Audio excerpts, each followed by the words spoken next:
Empezón. Nuestra siguiente ponente es Teresa Valdés Solís. Ella es investigadora también en el CSIC y su campo de trabajo son las energías, el carbono, pero en este caso, como este evento es del futuro, pues el hidrógeno, que es lo que nos va a mover, al parecer, en el futuro. Un fuerte aplauso para Teresa Valdés Solís con el hidrógeno del futuro.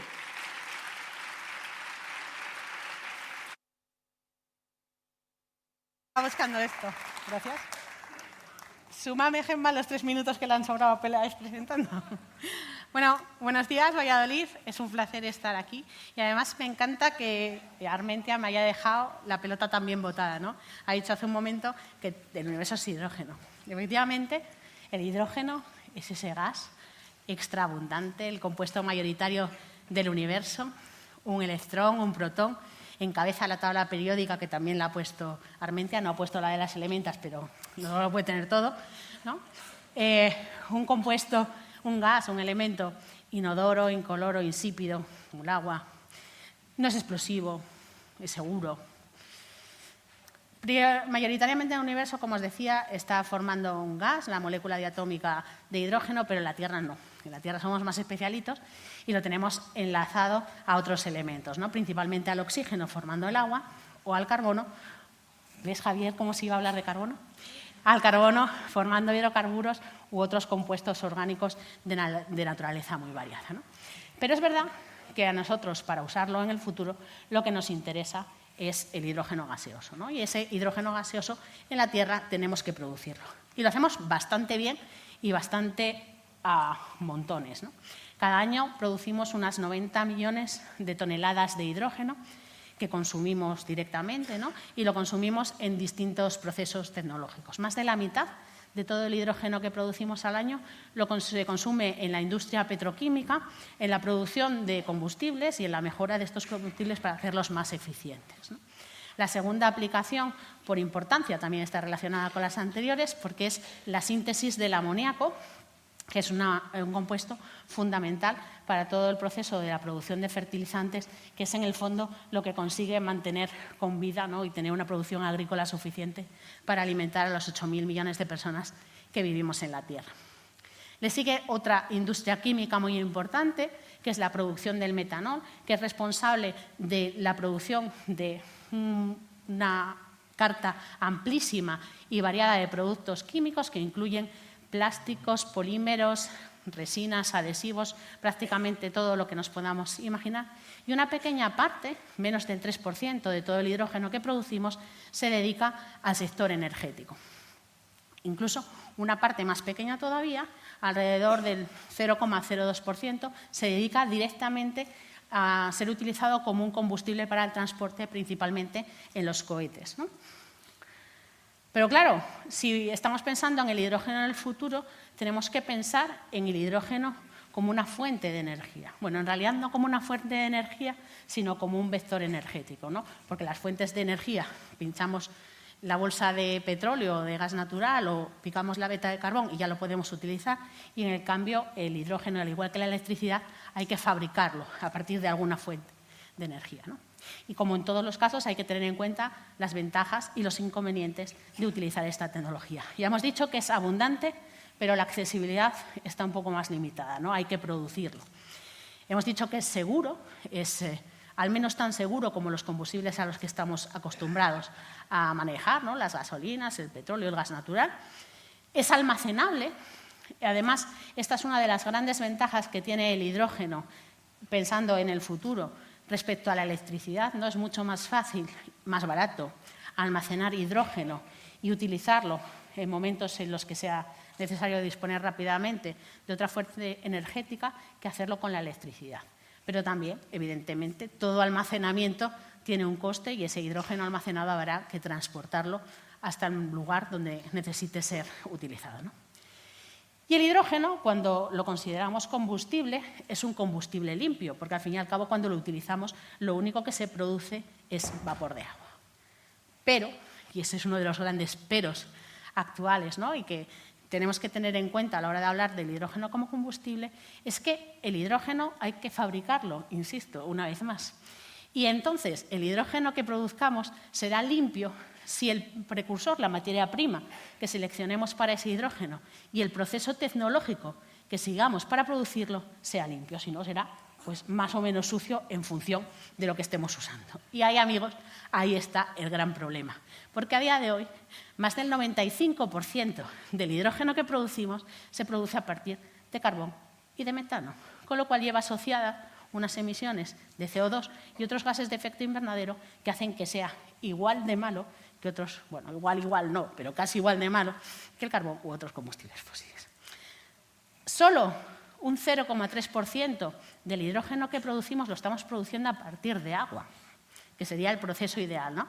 De agua a hidrógeno, de hidrógeno a agua. Esto lo hacemos, cuando hablamos de hidrógeno sostenible, estamos pensando en este proceso.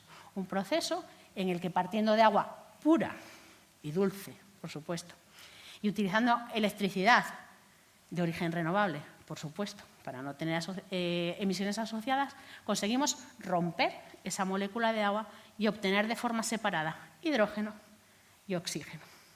Este proceso, que es viable y se está haciendo, es económicamente muy costoso. Y entonces, cuando estamos hablando de utilizarlo como un método de futuro, solo tenemos que considerarlo cuando tenemos una producción excesiva de electricidad renovable en un punto, cuando no podemos usar esa electricidad directamente para otros fines.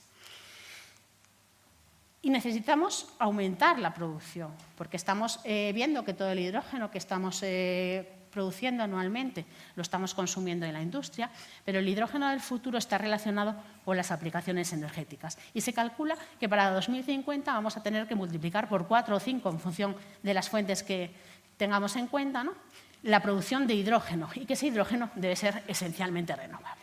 Porque el hidrógeno del futuro se va a usar como balance y una colaboración con la electricidad, ¿no? Es posible convertir electricidad en hidrógeno e hidrógeno en electricidad, pero también se va a utilizar directamente para otras aplicaciones. Principalmente aplicaciones que impliquen calefactar o producir calor, aplicaciones de transporte y aplicaciones industriales.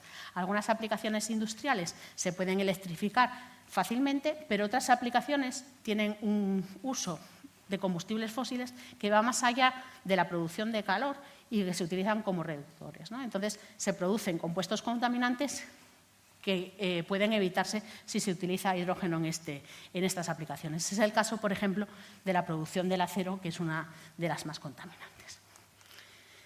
Debemos tener clara una idea.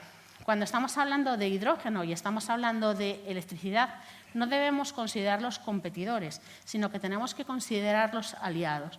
Un sistema energético flexible, robusto, versátil y sostenible tiene que contar con capacidades de ambos vectores energéticos para permitirnos cumplir nuestras necesidades energéticas del futuro. Porque vamos a pensar en un esquema global que sea aproximadamente como este, no vamos a entrar en grandes detalles, no os preocupéis, pero veis que en la parte de arriba están las fuentes de energía, ¿no? Las fuentes fósiles, el gas natural y el carbón, las fuentes renovables, la nuclear y la biomasa. Y la biomasa es un caso muy interesante. Lo que estamos haciendo hoy en día en la producción de hidrógeno, prácticamente de hidrógeno sostenible, viene todo a partir de la electricidad. Pero hay algunas de estas fuentes de energía que pueden utilizarse directamente para producir hidrógeno sin ese paso intermedio de electricidad. Y esto tiene una importante influencia porque va a permitir una mayor eficacia en el proceso, ¿no?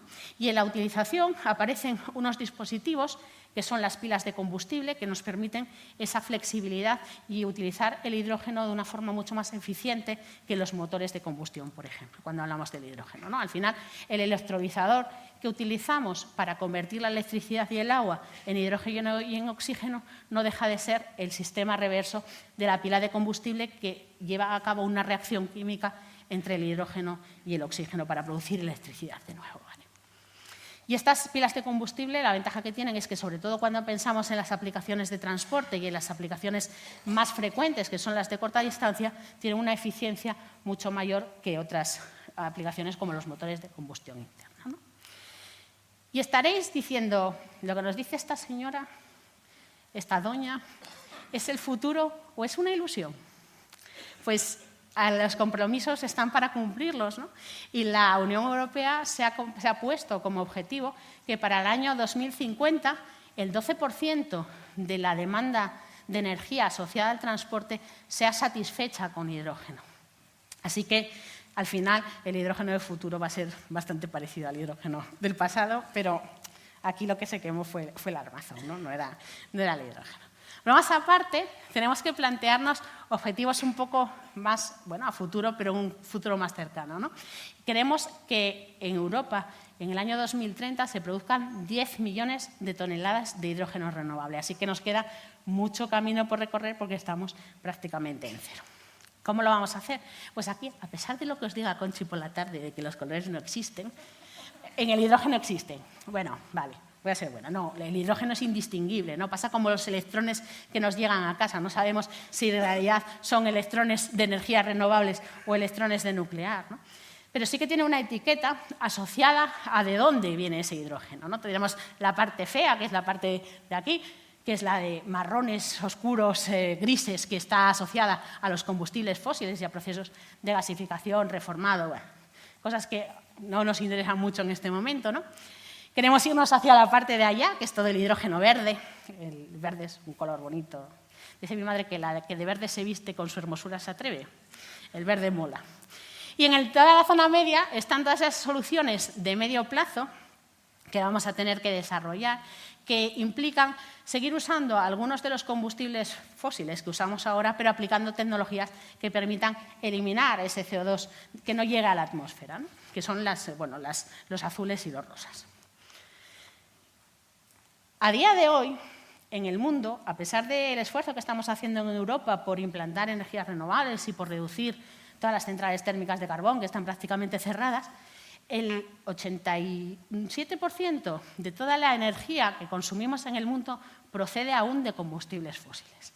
Sustituir todo eso y el crecimiento que se espera es lento y necesitamos tecnologías de transición, ¿no? Y en ese sentido, por eso las tecnologías de captura, almacenamiento y uso, en algunos casos, del CO2 van a seguir siendo imprescindibles, porque además hay algunos otros usos de los combustibles fósiles que no son energéticos, que también van a producir CO2 y en los que se pueden aplicar estas tecnologías. Y en realidad es un concepto muy sencillo. Lo que queremos es atrapar ese CO2, sacarlo de la corriente gaseosa que se emite y llevarlo a un sitio donde no estorbe, un almacenamiento permanente. Esto se hace con unas reacciones en sólidos que va en distintas etapas, ¿no? Pero al final el reto es llegar a ese hidrógeno verde. Y a pesar de que la ruta que sale en los periódicos y de la que más se habla es únicamente la ruta de la electrólisis, hay muchas otras alternativas que se están estudiando y que se van a estudiar en el futuro. Una de ellas, aunque parezca increíble, es la mera utilización del sol para romper las moléculas del agua sin necesidad de electricidad. Evidentemente, esto necesita un desarrollo tecnológico que pasa por concentradores de alta temperatura, porque estas reacciones no se llevan a cabo a temperatura ambiente, ¿no? Y luego hay algunos truquillos, como este que os muestro abajo, que es el uso de reacciones termoquímicas, que consisten un poco en lo que hacíamos también con el CO2, ¿no? Pero consiste en hacer un truco en el cual yo, mediante una serie de reacciones químicas encadenadas y que vuelven al principio, conseguimos producir en un reactor a una temperatura el hidrógeno y en otro reactor a otra temperatura el oxígeno, de forma separada, ¿no? Esto tiene una gran ventaja, que es que evitamos otro de los problemas de la electrolisis, ¿no? Que cuando estamos, o de otros procesos que veremos más adelante, que cuando estamos sintetizando hidrógeno y oxígeno es muy fácil que vuelvan a reaccionar entre sí y que vuelvan a formar el agua. Se están estudiando bastantes pares de compuestos que son capaces de hacer estas reacciones a temperaturas, como veis, moderadas, ¿no? Bueno, como hasta 800 grados, pero alimentadas por energía solar. Además de estas alternativas, y una de las que estamos estudiando en mi laboratorio, es el uso de fotocatalizadores para producir esta rotura de la molécula de agua. Un catalizador es una sustancia que acelera una reacción, pero sin consumirse por el camino. Es decir, desarrollamos unos materiales que son capaces de activarse con esta energía solar, romper las moléculas de agua o de agua con cosas y producir este hidrógeno y oxígeno de forma razonablemente separada. La ventaja es que cuando ese proceso se acaba o cuando introducimos más agua no tenemos que añadir más catalizador porque esta sustancia no se consume en el proceso, ¿no? No es como la electricidad que tenemos que añadirla constantemente. También hay sistemas combinados en los que se añade una pequeña corriente eléctrica de nuevo para aumentar la eficiencia de este proyecto. Y alternativas que implican la utilización de otras fuentes de energía renovables como la energía geotérmica, en la cual se obtiene ya corrientes de agua calientes, de las cuales se puede obtener electricidad y de forma combinada con ese agua y esa electricidad obtener este hidrógeno de origen geotérmico. Pero, sin duda, una de las alternativas más interesantes y que se está estudiando muchísimo por mi grupo y por otros del Instituto de Ciencia y Tecnología del Carbono, es la utilización de biomasa como fuente de hidrógeno. Hay dos rutas principales, una que utiliza procesos biológicos, procesos en los que microorganismos son capaces de hacer lo mismo que hace la electricidad y romper la molécula, ¿no? de las moléculas de biomasa, los azúcares, lo que sea, en hidrógeno y otros compuestos, y una ruta térmica. La ruta térmica en realidad está utilizando los mismos procedimientos que utilizan cuando empleamos combustibles fósiles como fuente de carbono. La ventaja es que la biomasa es renovable. Pero además, si en estos procedimientos aplicamos los sistemas de captura de los que estábamos hablando antes, lo que vamos a desarrollar hasta una transición a sistemas 100% sostenibles, podemos llegar a situaciones en las que estemos hablando de CO2 negativo. Luego, lo que es lo mismo, que estamos consiguiendo reducir la concentración de CO2 de la atmósfera que hemos ido emitiendo en los últimos años, ¿no? Tendríamos un balance neto de CO2 negativo. Hay que decir adiós a los combustibles fósiles, hay que decirles adiós a los combustibles fósiles y hay que cambiar de sistemas de movilidad muy contaminantes a sistemas de movilidad más limpios y que pasan por un cambio social también, ¿no? No solo es que compremos coches eléctricos y que tengamos cada uno nuestro vehículo, sino que necesitamos pasarnos más en masa al transporte público. Porque al final, y recordando esto, que el hidrógeno y la electricidad no son una competencia, sino que tienen que ser aliados, al final lo que tenemos es que tiene que haber un doble compromiso entre científicos y ciudadanos, ¿no? Los científicos, por nuestra parte, estamos investigando para desarrollar procesos sostenibles de producción de hidrógeno y de producción de otros compuestos, de producción o almacenamiento de energía que nos permitan mantener este planeta en unas condiciones ideales para que el futuro sea igualmente posible, ¿no? Para las generaciones que vienen, el concepto de desarrollo sostenible que está vigente desde los años 70, pero por nuestra parte como ciudadanos tenemos que hacer también un uso más consciente de la energía y una mejor elección, en muchos casos, de cómo consumimos energía o de qué tipo de energía consumimos. Porque al final el futuro del hidrógeno es nuestro propio futuro. Estamos aquí. Queda un poquito de tiempo para poder asumir los retos a los que nos enfrentamos, ¿no? Pero como os decía, todavía estamos a tiempo. Así que muchísimas gracias.